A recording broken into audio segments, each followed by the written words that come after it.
Hiya, welcome back to the channel. Thanks for sticking with me. The content on the channel has been sort of all over the place really. I'm going to do a weekly update, so that'll be everything from what I'm up to, cryptos, shares, especially Walsall, and family stuff. So it's sort of a bit of a broad spectrum sort of chat really.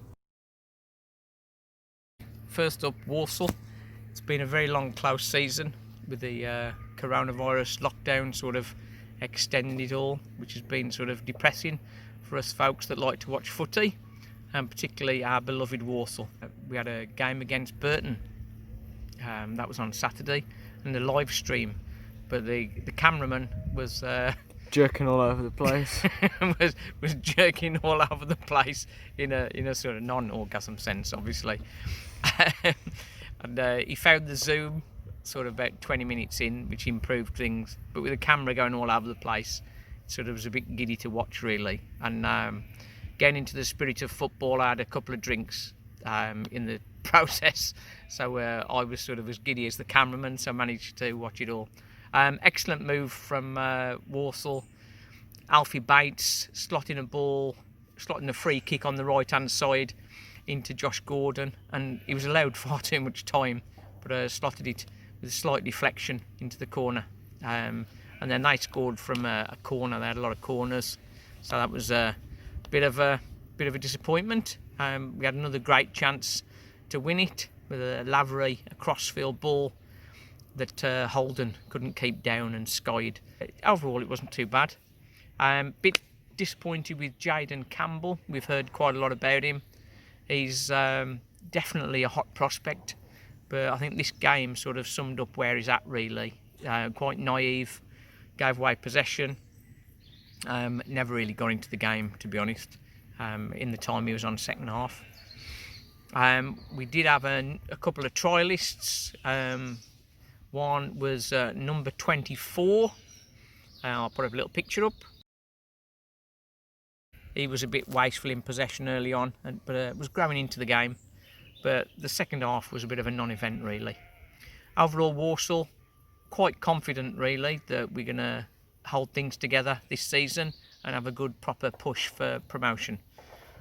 Okay, so more on Walsall. Looking forward to our first game for real, which is against Sheffield Wednesday on Saturday the 5th. In crypto news, the cryptocurrencies, both sort of like the Bitcoin, Ethereum and the altcoins, have all been doing pretty well this year. I looked at it from July. From the start of July, Bitcoin's up 20% and Ethereum's up 70%. That's since July, so that's sort of just a crazy one for cryptos, and it's definitely a space that you need to get into and have a look at. There's still lots of opportunities there. It's for some really good investments. You'll see on some of my other YouTube videos, I've got some detail about how to get involved with cryptocurrencies. I'll put a little flash point at the end for you to have a look on that. In share news, not much to tell at the minute. Things are sort of bubbling about all over the place. For me, the investments to sort of keep tight grip on at the moment is gold, energy stocks, not meaning BP, sort of like the renewable energy stocks.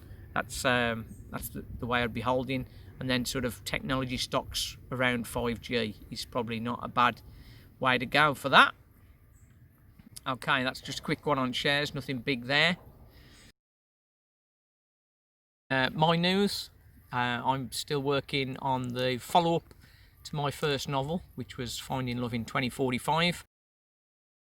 So Love Changes in 2046 is going to be my second novel, and I've also got a non-fiction book that is getting close to completion, Why You Should Teach Your Children How to Gamble.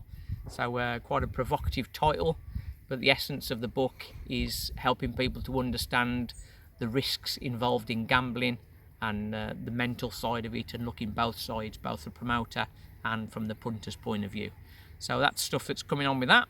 As of today, we are near Hampton Load on the Severn Valley Railway, having a nice stroll on the bank holiday. So that's what I'm up to today. I'll be back next Monday. Please like and subscribe.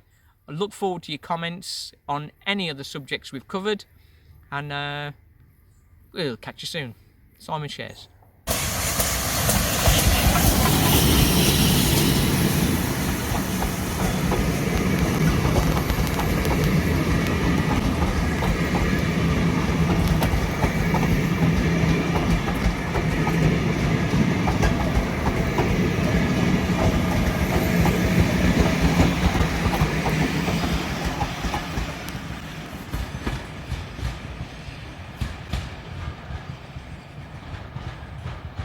The guy live streaming it was a little bit haphazard with the camera and jerked all over the place.